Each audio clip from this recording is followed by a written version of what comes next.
Jesse Don. Thank you, Mr. Speaker. Mr. Speaker, in addition to the tributes paid earlier this week, I believe I will be speaking for all members in mourning the death on Monday of our former colleague Oliver Colville. Oliver entered the House with me in that glorious parliamentary generation of 2010.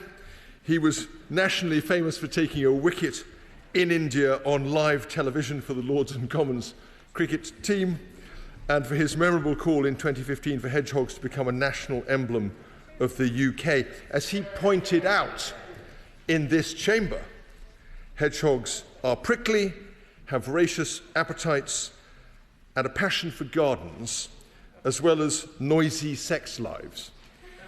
He said he left it to the chair to decide which of those traits he himself possessed. Mr. Speaker, the Leader of the House has quite rightly put some distance between himself and his predecessor in electing not to engage in political knockabout, and I am foursquare behind him on that. So in that spirit, if I may, I will content myself by noting some of the news, simply noting some of the news this week. The UK has just recorded net borrowing of more than £20 billion in September, the highest of any month since 2021. The Crown Prosecution Service has been forced to abandon the most consequential trial of Chinese spies for many years. 4 people have resigned from the grooming gangs inquiry panel, and the leading candidate for the chair has withdrawn. Newspapers have been briefed by Number 10 that the new Cabinet Secretary will be removed in the new year after barely 15 months in his post. A person deported under the government's one-in, one-out programme has immediately returned by dinghy, reportedly citing his terror at being in France. The Leader may or may not wish to comment on these issues, but there are 2 specific items affecting many members of this House, which, if I may, I'd like to bring to his attention.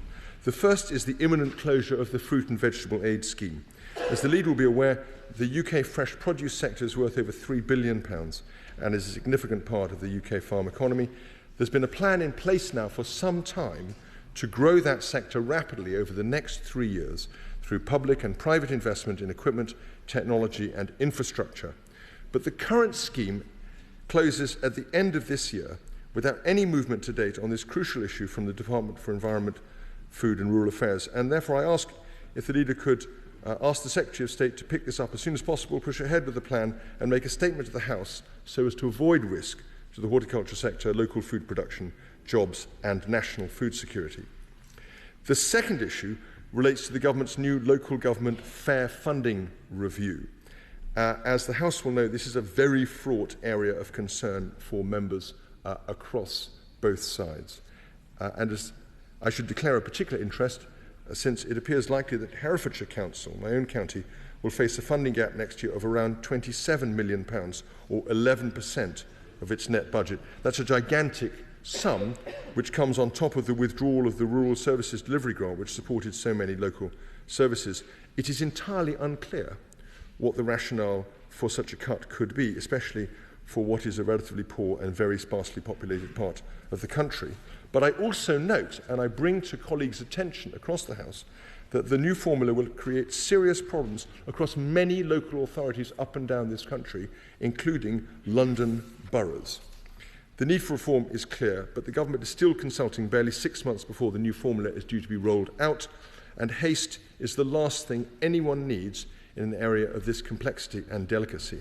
So could I impress on the Leader of the House the need for care and deliberation here from the government, both in how this consultation is carried out and then implemented, and ask him in turn to impress this concern on ministerial colleagues and for him to give proper time for these issues to be debated at the length they deserve in this chamber.